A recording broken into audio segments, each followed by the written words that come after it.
August 15th, 1995, Irene Feit. The interviewer is Rosemarie Levin in Highland Park, Illinois, USA. The interview will be in English.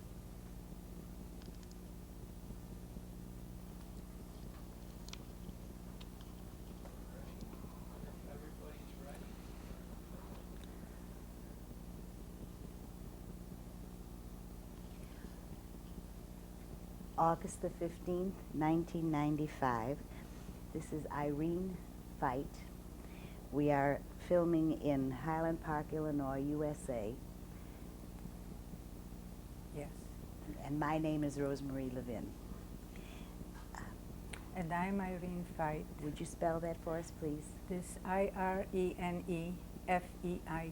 And your maiden name? My maiden name is Michel. Mischel.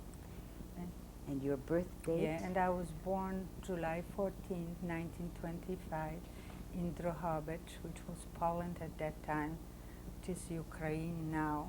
Could you spell that for us, please? D, like in David, R-O-H-O-B-Y-C-Z. That's Drohobych. And yeah. how old are you now? I just turned 70 and have been living here in Highland Park for the last 25 years. Okay, Yeah. Irene, will you tell us about your town? Yeah, it was a town of about 35,000 people, and 1/3 was Polish, 1/3 Ukrainian, and 1/3 Jewish. And my father, who was a physician, settled in that town just because he looked around and it seemed like this would be a good place to settle. It was a town next to oil fields, so it was supposed to be booming. It was a good town to live in, and he was very successful, so it was a good decision that he has made where he settled. And we moved there with, my mother came in town, and my sister and I, my sister is 3 years older, and we were both born over there. What is your sister's name? My sister's name is Halina, Halina. And your father and mother's name? My father's name was Leon, Leon, and my mother's name Berta, Berta. Now you say your family settled there. Where were they from originally? Right. My father was from a town called Stray, which was another town of about 20,000 people, not very far from Drohobych, Stryj. And my mother was from a western part of Poland, from a town called Maków, Makow. And at that time in Poland, the families of my grandparents on both sides were really Hasidic Jews, which was the only way to be if you were Jewish in Poland at that time. And we have visited my mother's parents quite often and spent like Passover over there and vacation. And they were very religious, and as my sister and I did not get any religious upbringing at home, I forgot to say that the reason we didn't was that the parents, my parents' generation people, had a choice of either breaking off completely or be Hasidic. And so they chose to break off completely because there really was no reform movement or anything at all. I mean religiously, not as Jews. But they were Jews, but they were not religious at all. Could you explain a little more about the Hasidic movement in Poland? Yeah. Do you know? Hasidic Jews were the Jews that are very religious, that were traditional, the men with the black coats and the hats and the I forgot. Payas, yeah.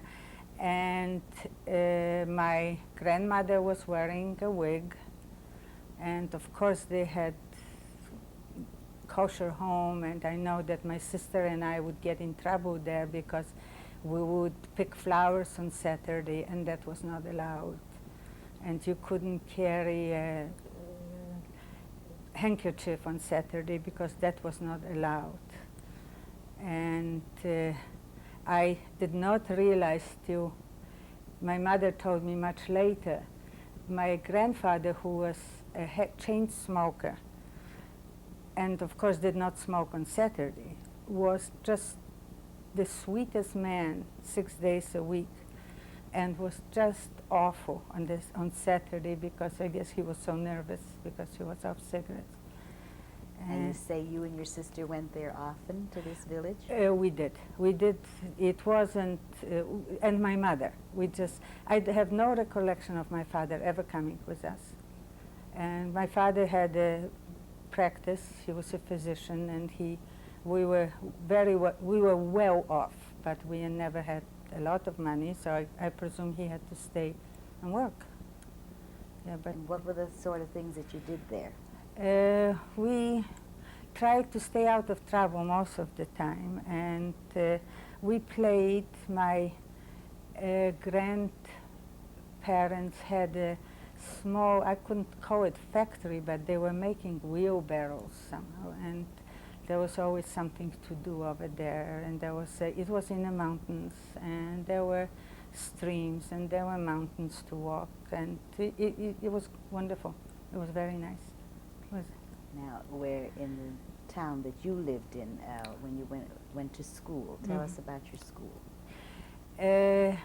We also lived in the mountain. Rehoboth is in the mountains, and I went to a school for the first 6 years, to a public school, and after that I went to a gymnasium, which was for 2 years until the Russians came. The gymnasium was private, Jewish.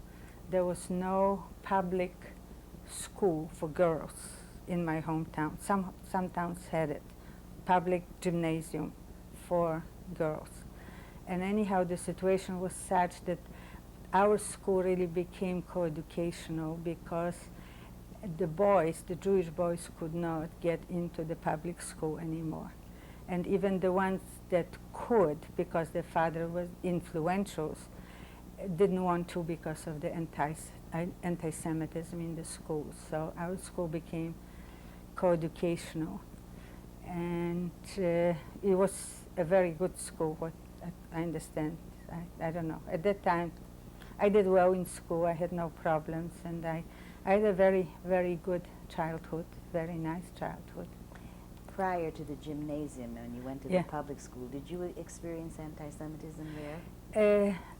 Yes and no, not too much really, because I associated only with Jewish children. The school it was mixed, but we associated only. I remember, I still remember that, and that somebody started a movement of Girl Scouts. And I asked somebody that I knew that was not Jewish to borrow a uniform because we would have to make them. You know, clothes was made, clothes was not bought, ready-made. And we were refused because, and that was when I came home and told my mother, and I said, I don't know why, but they won't give it to me. And she explained to me the reason, and the reason. This was really the first time that I realized. And I remember being very hurt because I just figured, why not? What would be the reason? What would be the harm in it? And how old were you then? I must have been about 12, 13, something like that. But prior to that, you'd not had? I did not. I knew it was, and I know my parents will be talking about it. I know my parents had no other friends but Jewish friends.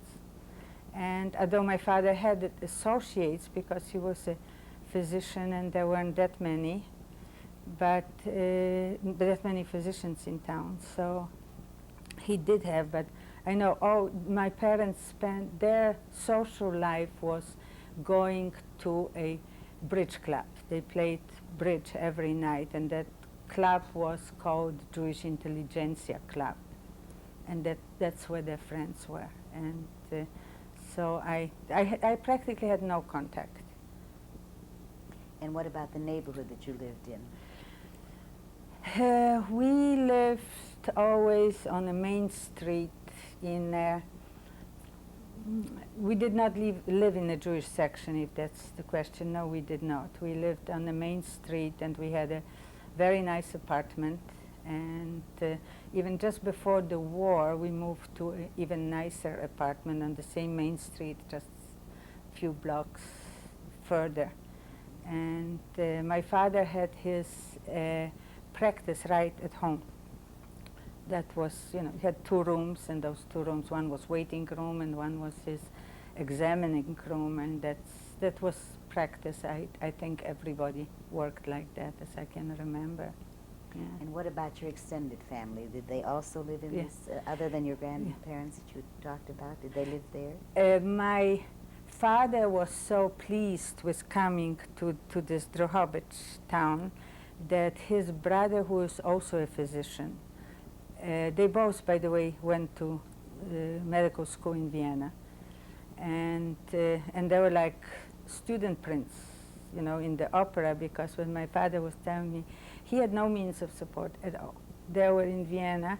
There were once a day, there was a soup in a Jewish kitchen where they got the soup, and that was their main nourishment. And then he used to send his laundry to his mother from Vienna to Poland, that was at that time Galicia, so that was not Poland. Send it to his parents, and way back came the clean laundry and salami, and that was the other nourishment that he had. He would eat a piece of salami and that soup, and that was. And on Saturday, he was telling us they got a good meal someplace also. Jewish families would invite the students for a good meal, and that was the main way how they lived, how they studied in Vienna. Oh, so what I was saying, my uncle, who was also a physician, my father's brother, who married, that also was a successful story.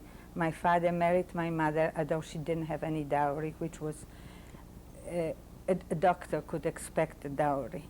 My mother didn't have any, but that worked. So my uncle married my mother's sister, also without any dowry. My grandparents were very poor. And so they also settled in Drohobych. So this was the other family that we kept in touch with, really. You had cousins? And they had one child, a girl, who just died. She was here in the States, and she just died this year. What was her name? Her name was Nina, N-I-N-A, and her maiden name was the same as mine, but her married name was Hallerman, Hallerman, and they lived in Williamsburg, Virginia. She just died, as I said, this spring, which was very fast and very awful death. But and now you're in the gymnasium. What year was that? In 1937 I started, and went for 2 years till the war started. The war started for us in 1939. The German, did you want me to tell you about the gymnasium? Yes, please. Yeah. What I understand and what I see now, it was a very good school. We learned a lot. And we had also a lot of fun because I had good friends, and as I said, we lived in the mountains, and we did skiing in winter. When snow fell in Drohobych in November, it stayed on the ground till about March. What mountain range was this? Carpathen. And it was, the streets were not cleared of snow. The transportation in my hometown was horse and buggies in summer and horse and sleds in winter. And we would just we put the skis right in front of our house and went into the hills. That was in winter after school on Sunday. Saturday we had half-day school, so we had really school 6 days a week. And I don't know what, I don't have anything special. I know I was a very happy child. I had a very good childhood, and we certainly didn't lack anything. But I wasn't aware of anything. It was, I think times were completely different. It was not like that I would like to get something and I couldn't. I don't think it would ever occur to me to ask for anything, because I just had, I had shoes, I had clothes, I had everything. We never asked for anything. That was provided for us. And during this period, 1937 to 1939, were you aware of what was happening in the rest of Europe? Yes, but not to. I know my parents were very worried about everything, and there was always talk that the war was coming, but that was like, I don't know. I don't know how my parents felt about it, but as probably looking back, I should have, worried about it a little bit more. I wasn't that young at that time, but I didn't. So your life didn't really change? Not at all. Not at all. Not at all. Even I remember when the war started, the first day of war, we were just I was thinking it was very stupid thought, but I'm talking out now, I remember, I wish it was a day later because we had such a wonderful day planned. Something to that effect. Nobody, you see, the talk in Poland was, wow, as they said, we will not give a button away, we will fight, and we will, that was the official line. And of course we will protect Poland, and we will repel Germans, and I guess something of that must have filtered to me, because I didn't expect anything to happen to us. Yeah. Were you in the part of Poland that was given to Russia? Yes, eventually, yes. The Germans came in they were in town maybe, I think, 10 days or something of that sort, although they were not supposed to, because when they had the agreement with the Soviets, they were not supposed to go that far east. But we did have oil. This was like a Polish Texas where I lived. And so they overran it, and they took as much of the oil as possible, and then they retreated. And they were there for about 10 days. And I remember how they came in. It was just, then you realize that the Polish army had really no chance. The tank division came in with one man in one tank alone first through the streets, and then the rest came. My hometown, although it changed hands a few times, they were never really, was never fought over. It was just given up. And so the Germans stayed for a few days, and they really did not bother with the civilian population at all, because it was really it was a scary time, because it really was a no man's land. Nobody was in charge, really. They just came, they got the oil, and then they left, and then there was nobody there for a while, and then the Russians came.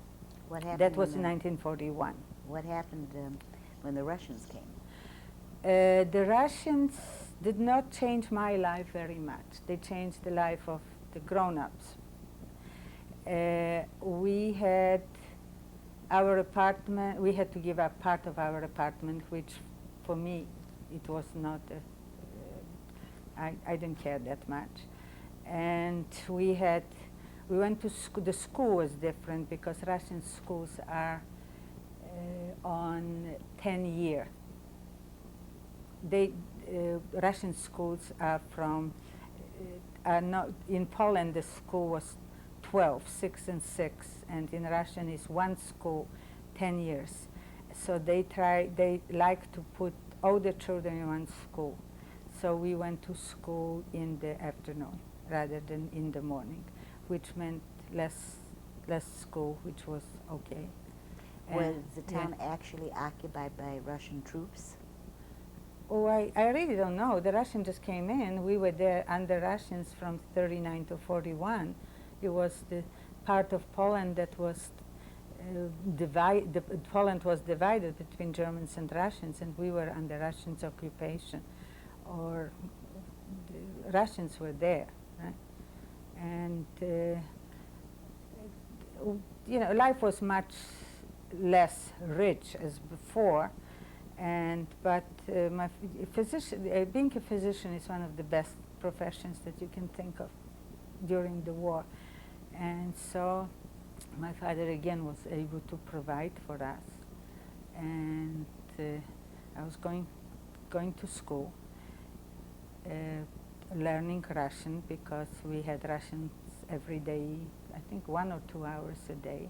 Eventually the school was supposed to be in Russian, but it wasn't in the beginning. We were just learning a lot of Russian.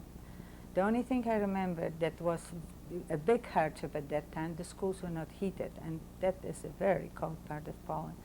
And my feet got frostbitten, and that's a very painful thing to go through. And then later on, my parents somehow were able to get me some kind of boots that were with leather and felt or something of that sort, and big ones, and you could put 3 pair of socks in it, and then I was fine. And the Russian soldiers were very nice to the young people. And we had in a way we had more freedom because there was a war for my parents. So we used to, in summer, we used to go to the next town, and where it was pretty far. Before the war, we used to go there to a lake in a taxi. And now we would just start over and hitchhike, and the Russians would always take us.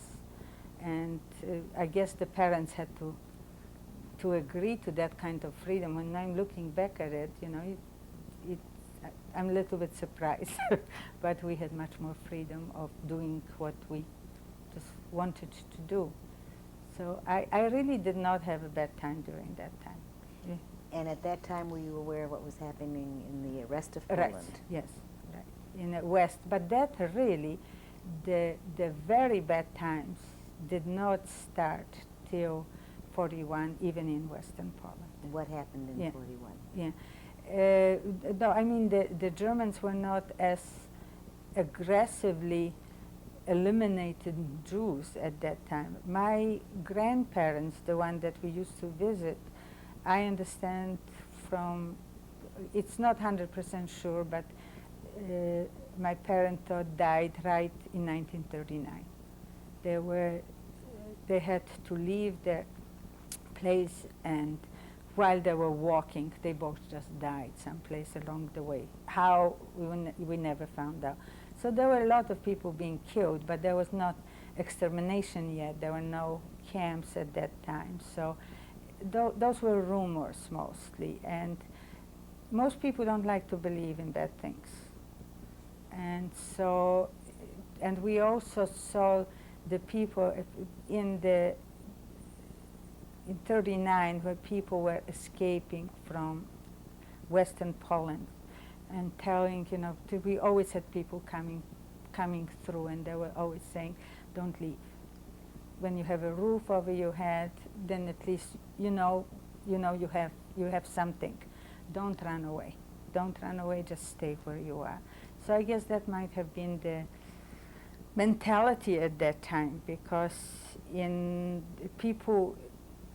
41, people could have left with the Russians. Anybody could have gone. As a matter of fact, my father was on the train to go. And then he started to think about it, that he cannot leave his family. I'm sure we wouldn't have survived without him. My mother was not a person who could take charge of anything. She was just at home. He faked a heart attack to get out because he was supposed to go with Russian troops as a physician. So the only way to get off, he couldn't just say, I changed my mind, I'm going to stay.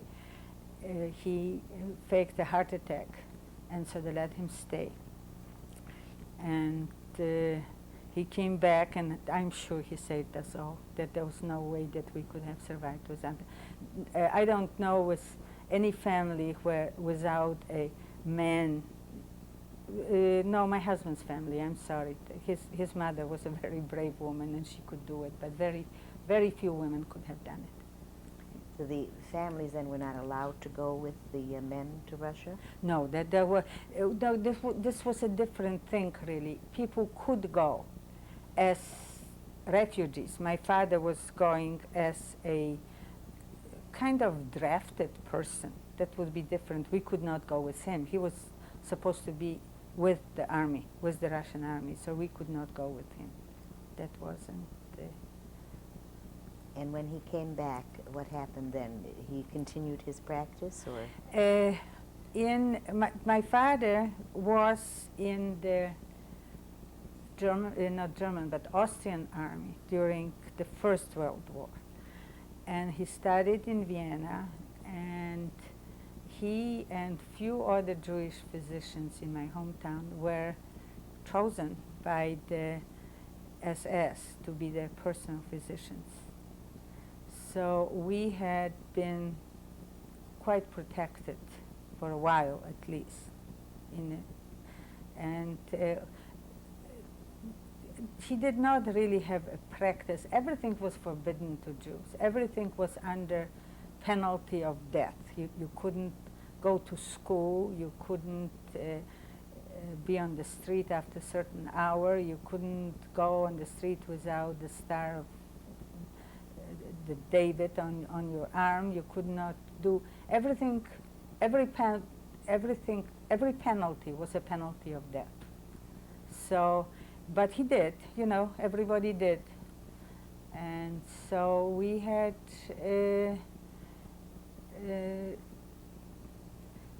I don't know how to describe it. In the beginning, although it was difficult, we managed for a while.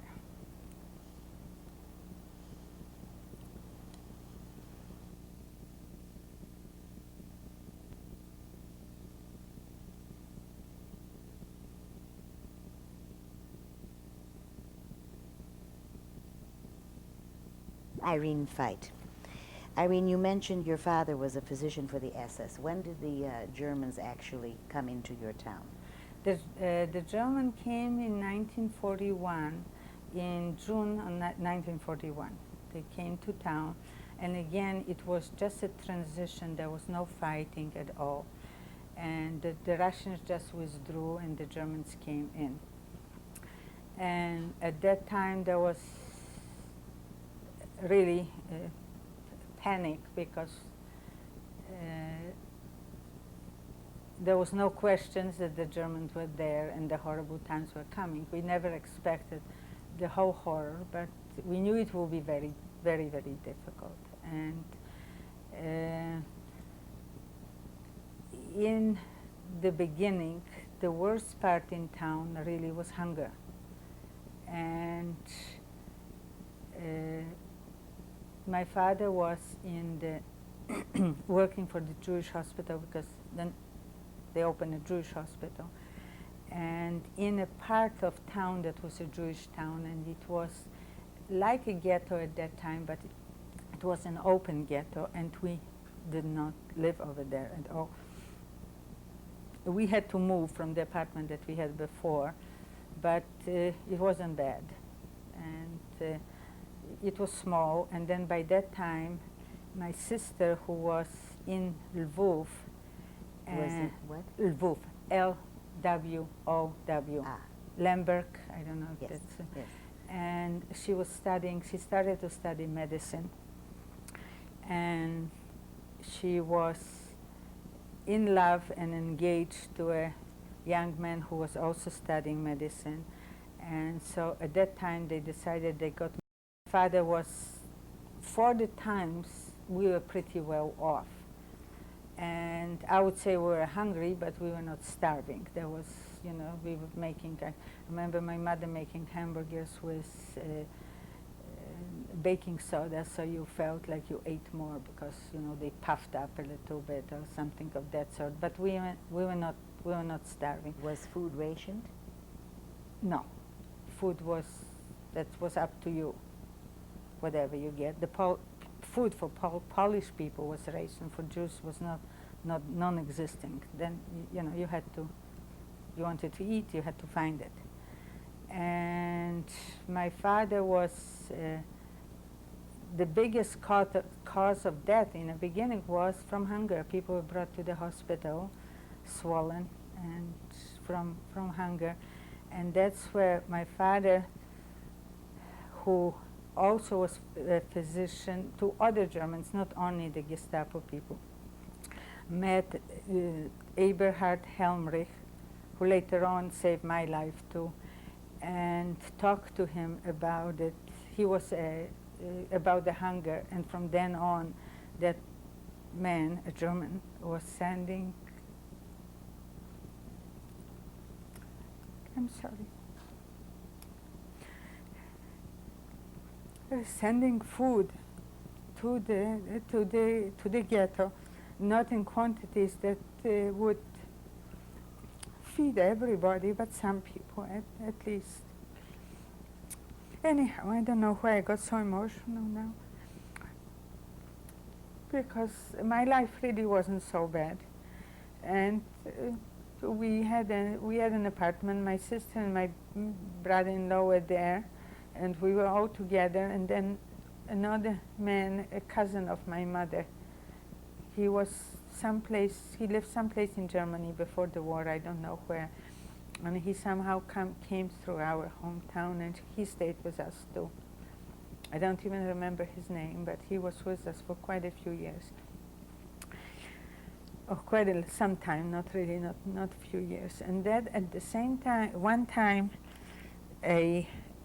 some people came from a village near our hometown from a village with a request to my father to please come and save a woman who was dying of pneumonia in a village. So that was not allowed. That was also, you couldn't leave town. So my father took off, hit the Star of David, because he couldn't be on a wagon someplace riding through town, and he went with those people, risking his life, figuring maybe he'll get a sack of potatoes or something of that sort, so he can bring it home, because those were farmers, so we expect they have food.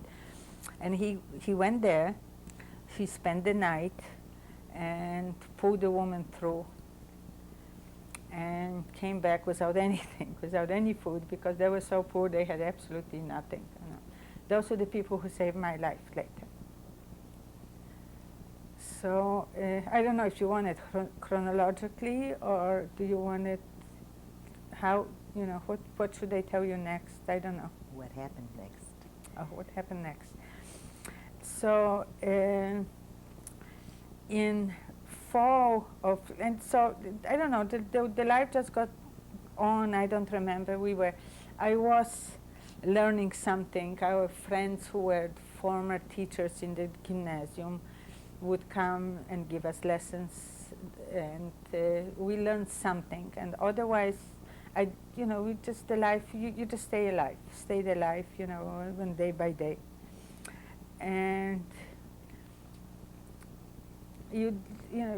at that time also, the Germans were very, very smart people.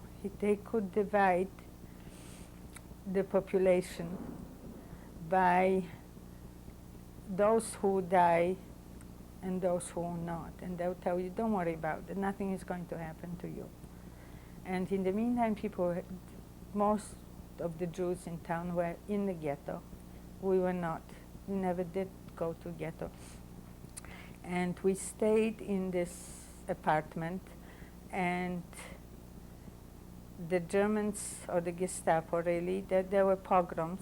I don't have to explain what a pogrom is, right? Please yeah. do. A pogrom is what the Germans call action they would just decide that they are going to kill a certain amount of Jews. And they went into the ghetto and did that, either on the spot or at that time already taking them to the concentration camp.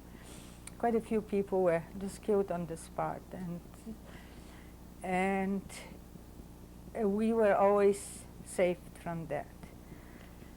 And somehow during the war, during that time, it was something that you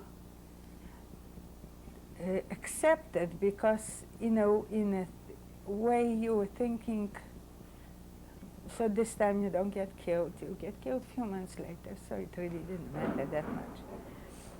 So, but,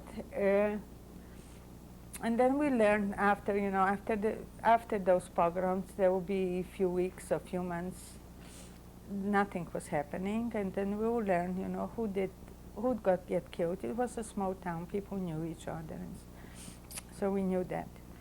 And then in fall of 1942, there was people started to, I don't know how, but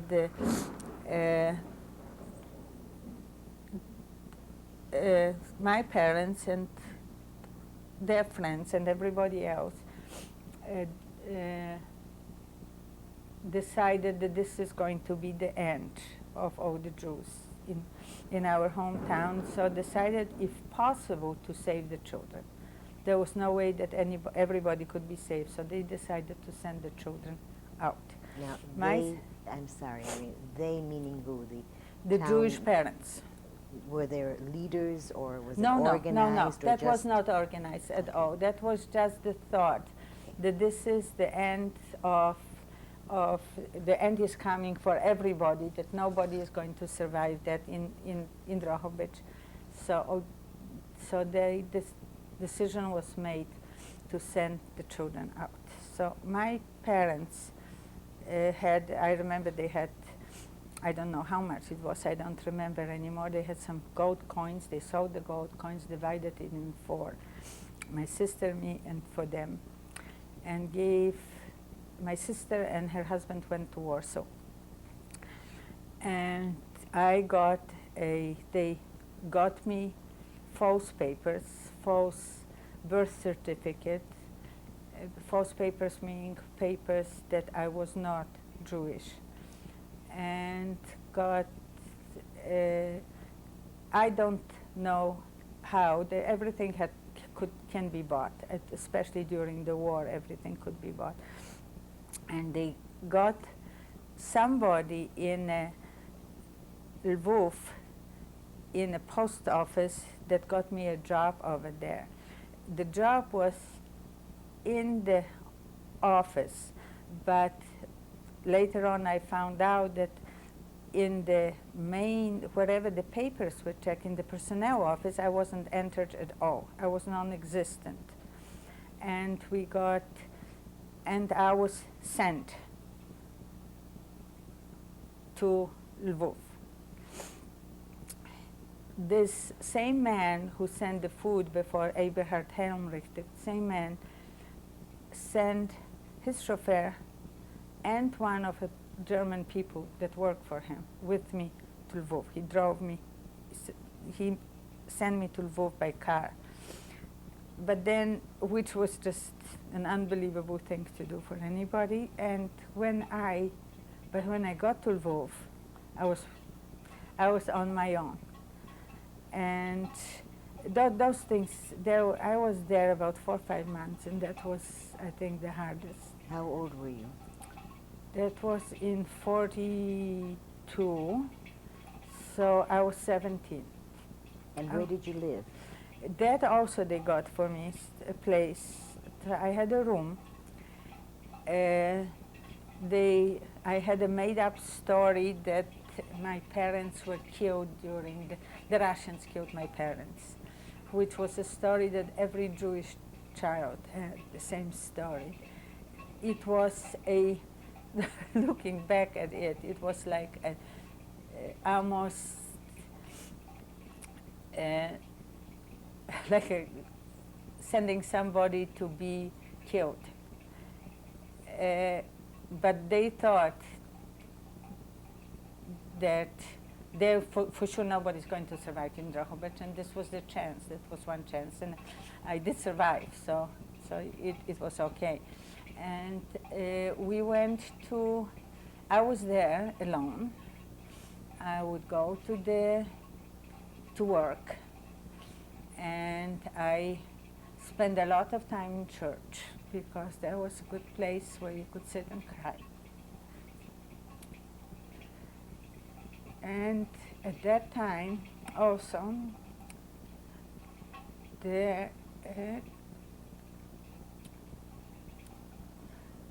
was a crematorium not far from Lvov where, I don't even know if that was crematorium, that there were Jews being killed, of course, and burned in open graves, in open trenches.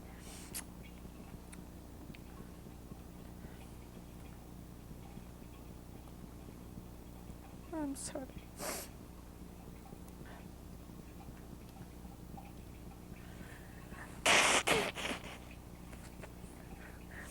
I'm sorry. The smell is still with me, that, but never mind. It was awfully cold. I was there in winter. My room was not heated.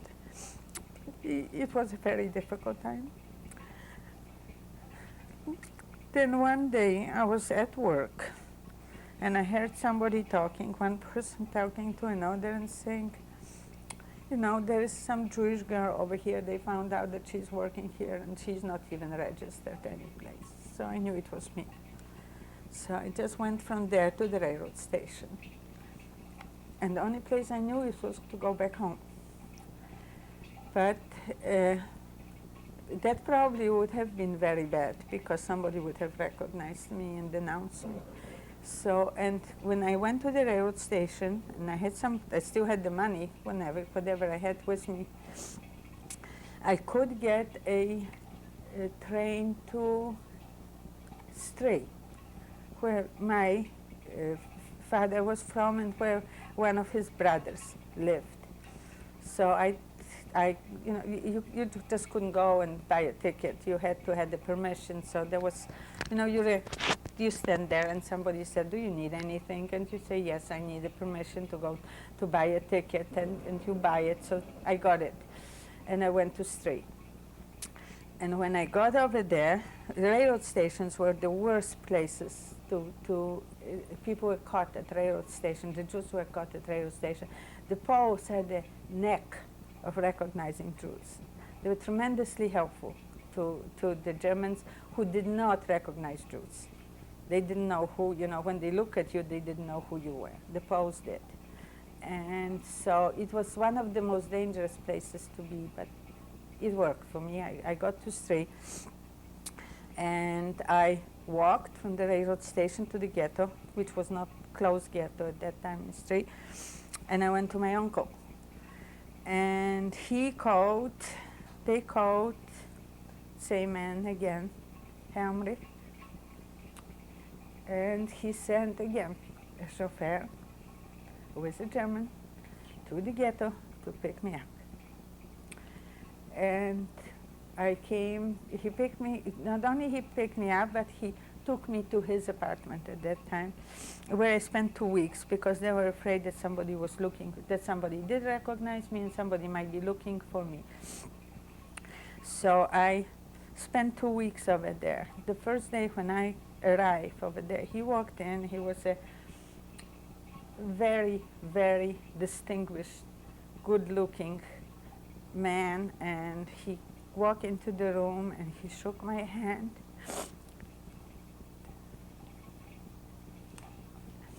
I figured I'm human again. I'm sorry. Anyhow, I spent 2 weeks over there, and then they got some papers for me again to be able to, at that time already, my parents were in a labor camp.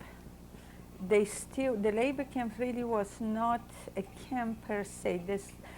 because of the proximity of the oil fields, the Germans kept the Jewish engineers and people who could work the field, who were helping to work the field, and that was the labor camp. So we were, and my parents were there too. And so I came there, and I was there. I did not have to go to work because I was supposedly helping my father in his practice, and so I just stayed over there. And then the rumor started again that everything is going to be liquidated. And the people that my father saved the life of this woman in the village, they came to ask my parents, what can they do for us? And that's where they sent me. And I went over there, and from then on, I was in hiding for 14 months. They were very, very poor. They put me in a room. They had upstairs, they had like an attic room. And that's where I spent the 14 months over there. I had some books. Most of the time, I just did nothing.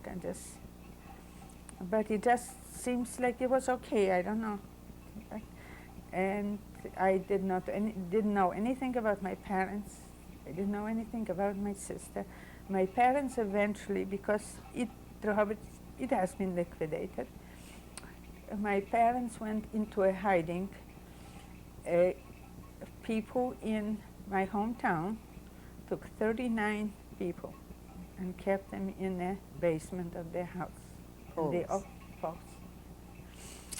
And they all survived. And I was there through there was no bathroom upstairs, so I had to use a chamber pot. And one of the daughters would come and empty it. And they treated me like I was, somebody, a cherished guest. And as I said, they were very poor, and then later on they just say, I knew how to knit. And so I started to knit, and they were able to sell some of the stuff, so at least I could help with something. And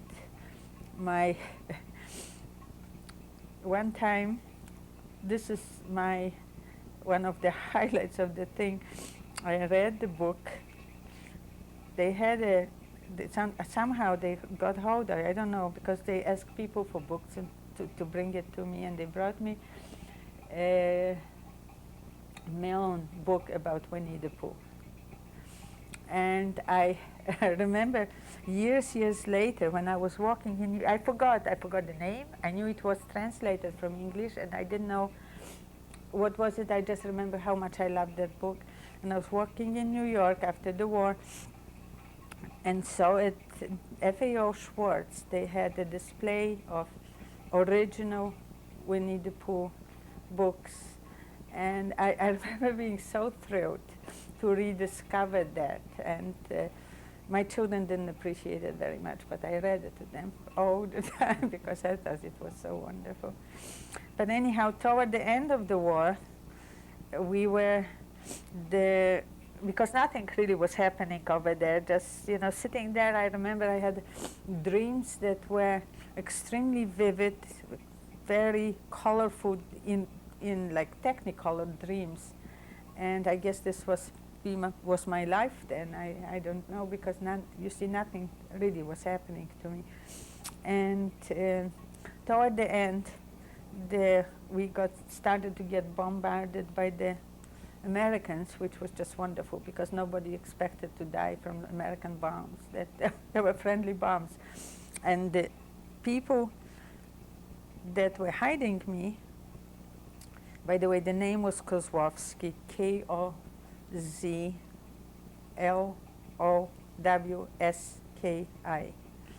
And they insisted when they were going to the, outside of the house to hide from the bombs, they insisted that I came along. And I said, this is absolutely ridiculous. Everything, if anybody discovered me, they would all be shot, because this was all under penalty of death, whatever you did. Whenever a Pole was help a Jew, this was under penalty of death. But they absolutely insisted in it, and I would come down and sit with everybody, and there were other people in the village, and nobody noticed me. I don't know, this was one of the miracles. Everybody has miracles along the way, and anybody could survive. This was one of mine. And then the Russians came back in, when did the Russians came back? In, I have to look. 44. Because I have written it down. Before in August of 44. Yes, but before you do that, Yeah. may we go back for a minute? When you were working in the post office, Yeah. did they know you were Jewish? Oh no, of course not. I have false papers. I had, I don't know how it was arranged, but somebody arranged for a working papers, which I came there and presented, and as I later realized that those people were supposed to arrange also for me to be in a personnel someplace. Did not do that. I just got those papers, I went to work, and they accepted me. That's another miracle of the survival. And I was just working over there and never getting paid, because I wasn't officially any place. I was just, I don't know how that was done. And the people that you lived with in this room, They didn't know they either. didn't either. No, they did not know at all. No. As a matter of fact, I remember them telling me once that, how horrible the Germans are, but one good thing they're doing, they're ridding Poland of Jews. So I presume they didn't know, unless they want to be so sweet to me. Anyhow, I don't know. While you were working at the post Yes. office, did you know then what was happening elsewhere? Of course I did. Now, by the time that I was sent out, that was such a desperate move. That was a move to, 1 in 1,000 to save it, because they did not, people in, my parents did not expect anybody to survive as a Jew. So that was the only hope, to send children out. As a matter of fact, there are quite a few tragedies, among other tragedies. One of my parents' friends, or a couple, he was also a physician, and his wife, they sent their children, and all the children died, and they survived. So it's, one did what the best one could. And this German, he was an officer, I take it? He was connected with the agriculture department, and he was running a labor camp near Drohobych. And also because he treated the people, so there was, for Jews of course, and he treated people so well over there and fed them, that at the end, when this was liquidated, everything was liquidated eventually. So there had to be some kind of drastic measures to survive. Most of those people survived they went from there, they went eventually to concentration camp. But most of them survived because they had a short time and they were fed well. So they had more strength and more stamina, and quite a few people from that camp survived. How did your father know him? My father must have been, just because he was a physician. I don't know exactly. He must have needed some kind of medical help, and my father went over there. And we became good friends after the war, because he saved quite a few people also. He sent quite a few of Jewish young girls to Germany, one of them to his wife in Germany, as maids. And people that he sent them to knew. everybody was, that those girls were Jewish, but he knew to whom to send them, and they all survived over there. And I remember asking him the question when he came, and I asked him about why was he risking his life. And he said, once I saved one life, it was already, the equation was finished.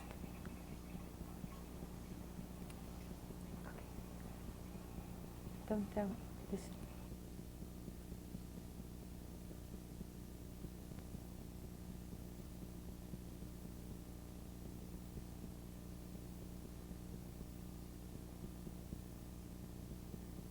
Irene Feit. Irene, we were talking about when the Russians came into the town. As liberation? Was that as liberation, yes. Certainly for us, as liberation. And I found out that my parents were alive. How? My parents knew where I was. You see, I didn't know where they were, but they knew where I was. So they got some kind message to the people where they were. And so I went just walked to my hometown. And they were very thin and very frail for a while, but they were fine. Yeah, I just remember my father eating butter by the pound, just eating it. I guess he needed the fat. And my father started the practice. There was no money, but there was food. There was always somebody who would come in. It was kind of a barter society. Somebody would come, or bring some potatoes, or bring some cabbage, or something of that sort for the exchange for medical services.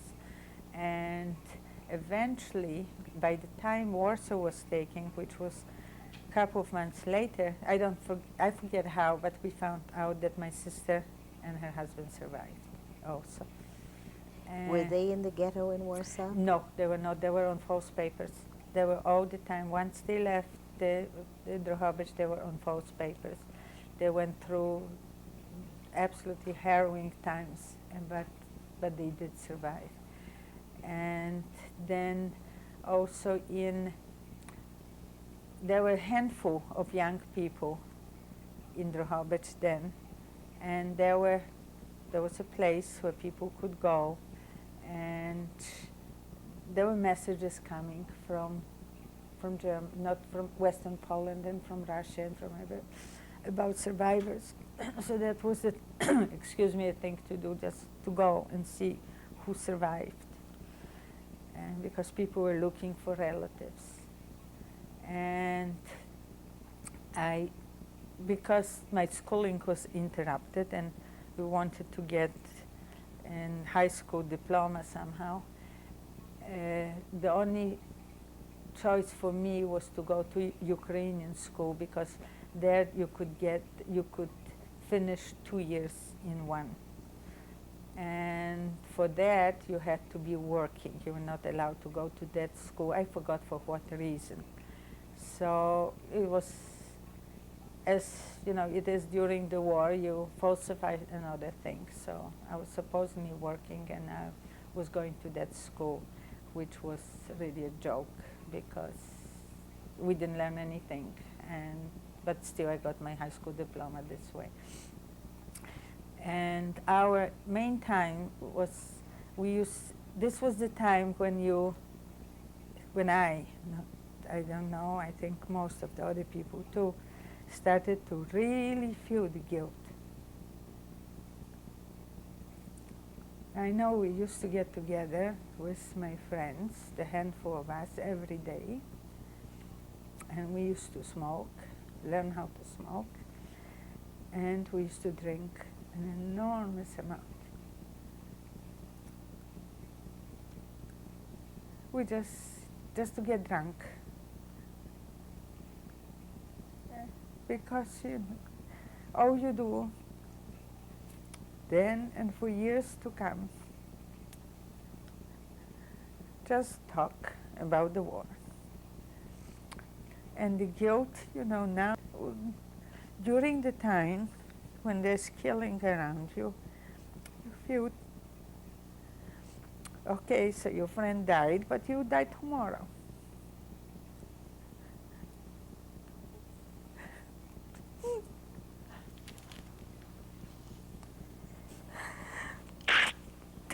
I'm sorry. But by now, we were survivors. Nobody's killing us, so that's the reason for all the drinking. But anyhow, in the meantime, the young people, the young people that survived, the instinct to go on and to have families, and people started, there were a lot of marriages between those people that survived. I don't know, I think there were 200 people that survived. There was the population of 12,000 or 15,000. And whenever there was a marriage, my parents were the witnesses because they were the only intact family.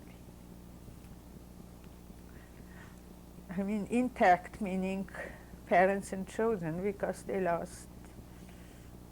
My mother lost all the siblings but one, and my father lost all the siblings but one. But intact meant the parents and the children, so there were the witnesses.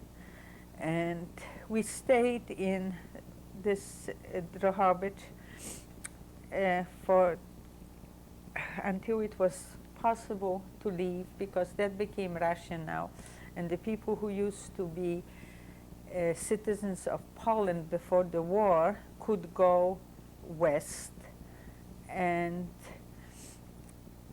we went to the part that became Poland, which used to be East Germany and became West Poland. Poland had to give up the eastern part to Russia, but got the western part from Germany. And so my parents and I and my aunt, by that time my uncle who survived the war died, so it was my aunt and her daughter. We left for Western Poland. What year was this? That was in 1944, I think. 1945. It had to be 1945 because it was after the war officially ended in Europe. So it was in 1945, and the way we traveled was in cattle cars,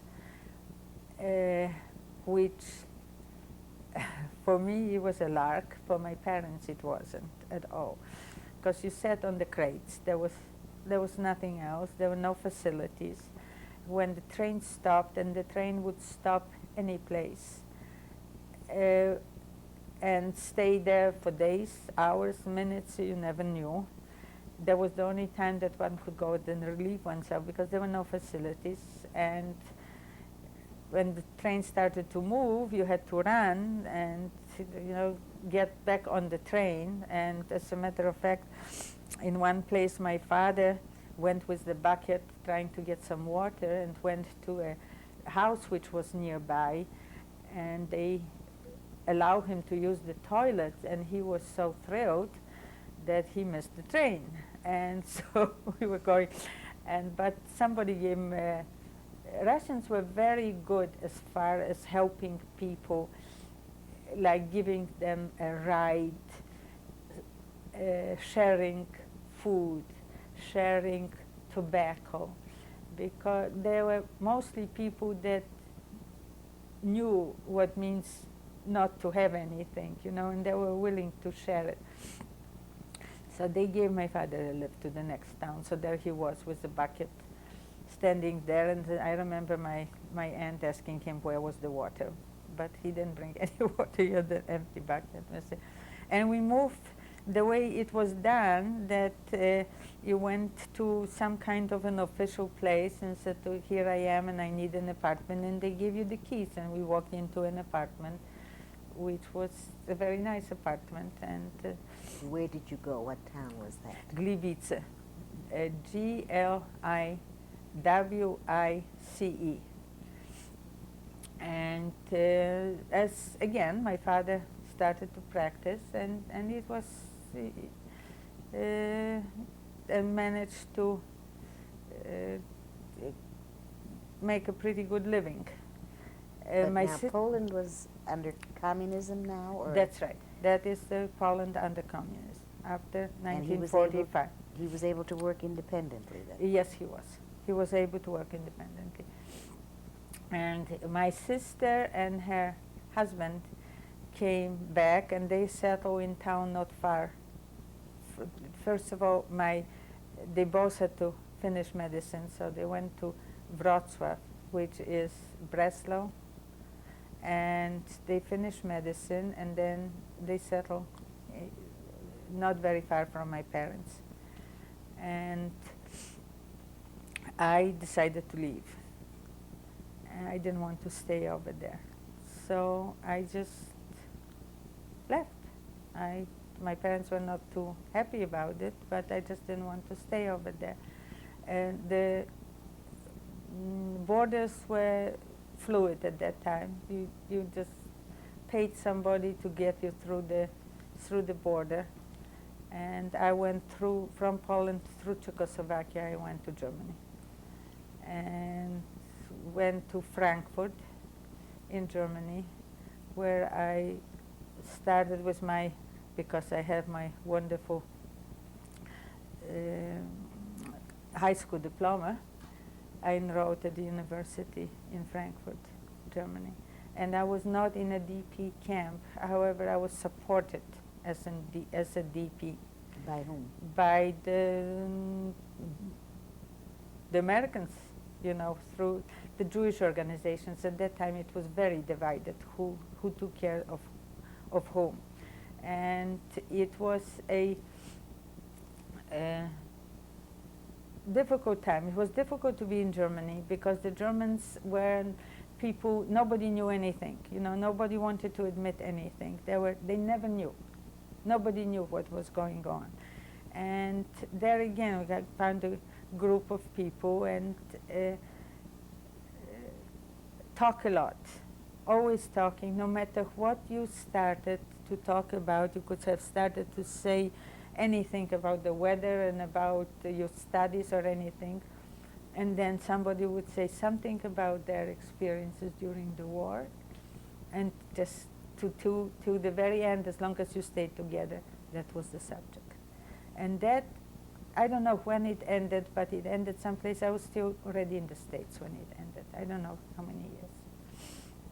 So, and we're trying to get out of Germany, and everybody wanted to go to America, of course, but that was absolutely impossible at that time. Didn't look possible, because the Polish quota was taken up to a year, God knows when, and then the gates opened, and I started to learn English, and I had a very limited knowledge though, and in '49 managed to come to the States and came to New York, and I came with my aunt, and my aunt and her daughter also got out, and they were in Germany.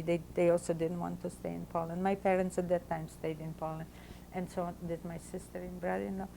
And I came to New York and took some kind of an accelerated bookkeeping course and started to work.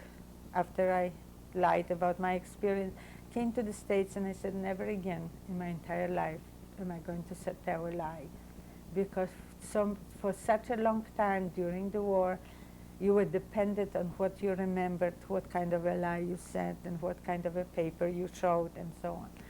And I tried to get a job telling people, I don't have any experience, but I'm going to work hard, just give me a chance. And I couldn't, so I finally asked somebody to, if they would be my reference that I work for them, and they said yes. And the first interview I went and I said, I have an experience, I got the job. So I knew that life goes on the same way. Anyhow. So, and I was in New York, and there again we had group of friends. Everybody who was in my group of friends was survivors. Nothing else, nobody else. And the same thing, over and over again. The guilt, and at that time, kind of shame also crept into it. At that time, you started to think, during the war, it never occurred to me that it could be my fault, what was happening to anybody. And then it started, started to think in it in a way, not us, but them. Like, how could it happen? How they let it happen to them? And that was a pretty shattering experience too, to start to think that maybe we should have done something. Maybe if we could have done something, maybe it wouldn't have happened. And that's still with me in a way. That and maybe this is the reason that I never taught my children about my experiences. And I think this is the reason for it. That I feel kind of a guilt and shame that maybe I could have done something. And I don't know, probably not, but the feeling is still there. But anyhow, in Germany I went to the university, but I never finished. I went for 3 years. I studied economics, and I never finished. And in New York, I enrolled in I went to the New School for Social Research, but I more or less just to listen to the lectures. I never had some kind. I just couldn't bring myself to go back to school. I don't know why, because most of my friends did finish and went to the university. I just couldn't bring myself to it. I don't know why. But anyhow, I lived in New York, and after in 1956 I met Mike, and maybe earlier than that, but we got married in 56 or 57, I don't even remember. And started to live in New York, and then we lived in different places. But while, as Mike's career grew, and he is an impatient man, so and anyhow, times were different. People used to change jobs to progress. And we moved from New York, we moved to Boston for a while, and then we moved to Philadelphia, and that's what I would like to talk. We had 2 children in Boston, 2 girls, Betsy and Susie, and then we moved to Pennsylvania, and there one time Mike was listening to a Huntley or Brinkley, he didn't remember anymore, and they were talking about a new organization who was trying to reward people, that the so-called righteous Gentiles that helped the Jews. And we started he wrote to them how to go about it, because we wanted to have this Eberhard Helmrich, the man who helped me all along, to have him acknowledged. At that time, he lived in New York, very poor. Nobody was helping him.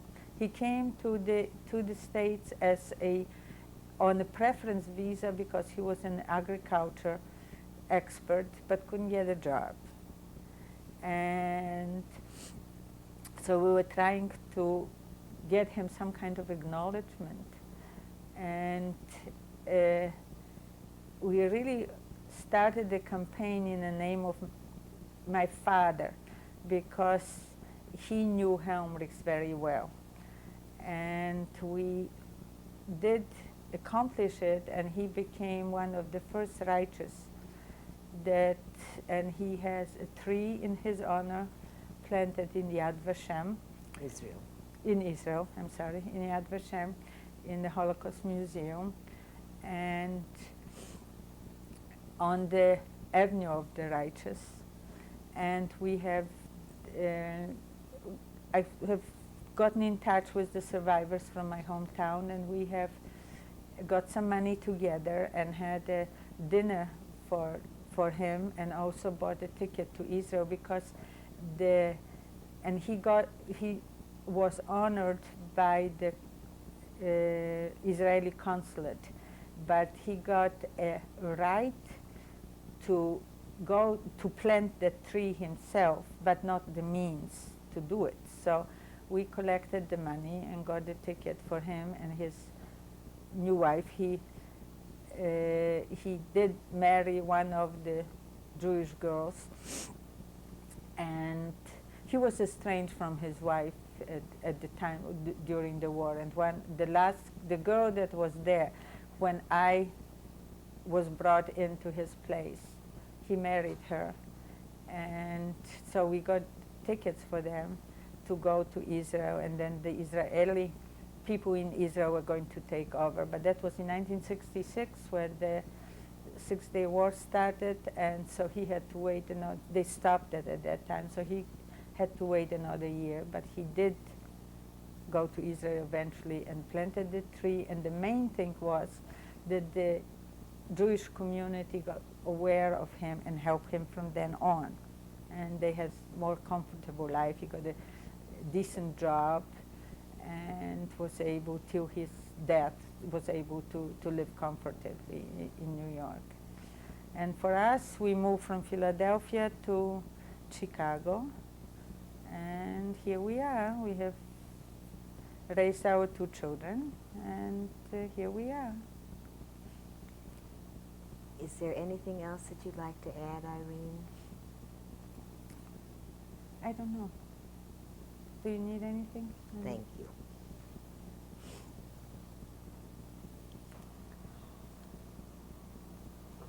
Irene, can you tell us about this picture? Yeah, this is my father's family, his parents and his 2 brothers and sister. My father is the one on the left.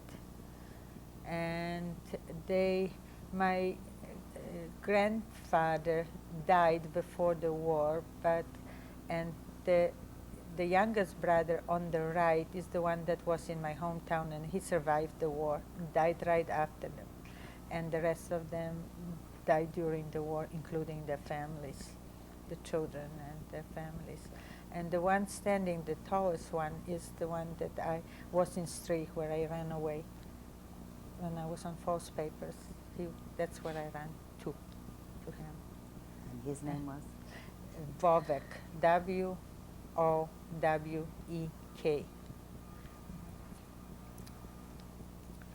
And this is my sister, Halina, and me.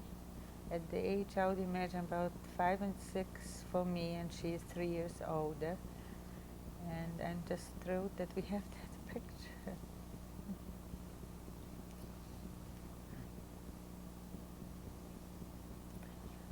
And this is my mother, and I think really she was wonderful. It was an awfully hard thing to survive, I think, for a grown-up. It was much easier for children or young people. Was this picture taken before or after the war? I really don't know. I think I really cannot place it. I don't know. But that's the oldest picture that I have. So the girl furthest on the left, that's me, in the Girl Scout uniform, which we managed to get despite the Polish Girl Scout leaders. And the girl to the next girl to the right was my best friend, Sylvia, who was killed.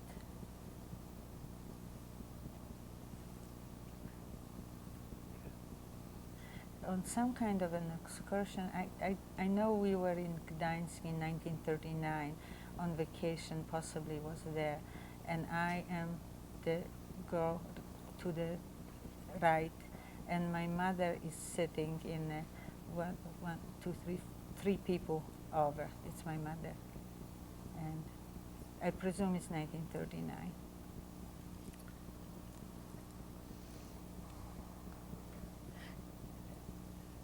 This is our wedding picture. We got married in 1956, and that's Mike, my husband. That's our daughters, Betsy and Susie. Betsy was born in 1959, and Susie was born in 1961. Okay. That's my working paper from when I was working in Lviv at the post office, at the false papers, as I was mentioning before, under a different name, Urszula Czerniawski.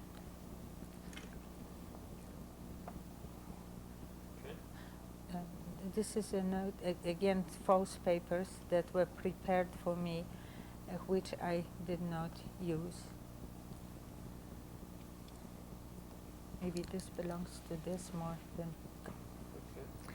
Okay. This is my baptismal and birth certificate for the false papers. And the name on this is? Urszula Czerniawski. And this was a proof of employment during the ghetto time. Was this Yeah. a genuine document? Oh, that's genuine. That's in my own name. The man on the right is Eberhard Helmrich, that I have mentioned throughout the interview. And here, after he received the medal from the Israeli consulate, we have presented them with tickets. So he would be able to go to Israel and plant the tree on the Avenue of the Righteous. And that's you? That's me on the left. I'm Yes. sorry. Okay. Awesome. Cool. Yeah. All right. This is the Israeli consul presenting Eberhard the Medal of Honor, and it's from a book, Roll of Honor. The book is from Yad Vashem in Israel.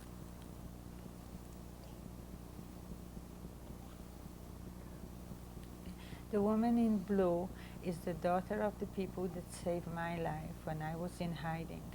And the young woman on the left is my daughter Susie, and the man standing is my son-in-law, and they live in Israel, and they visited Jadwiga, that's her name, in Poland 2 years ago.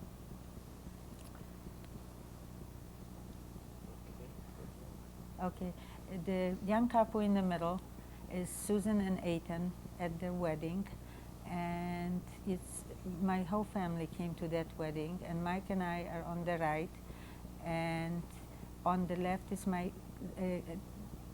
cousin Nina and her husband Henry, and my sister is the woman in blue, and my brother-in-law is the gray-haired gentleman, and the 6 of us are survivors, and the rest are children and grandchildren. This is from the wedding of my daughter Betsy, and the same people that have been in the previous picture are on this one, just 2 years older.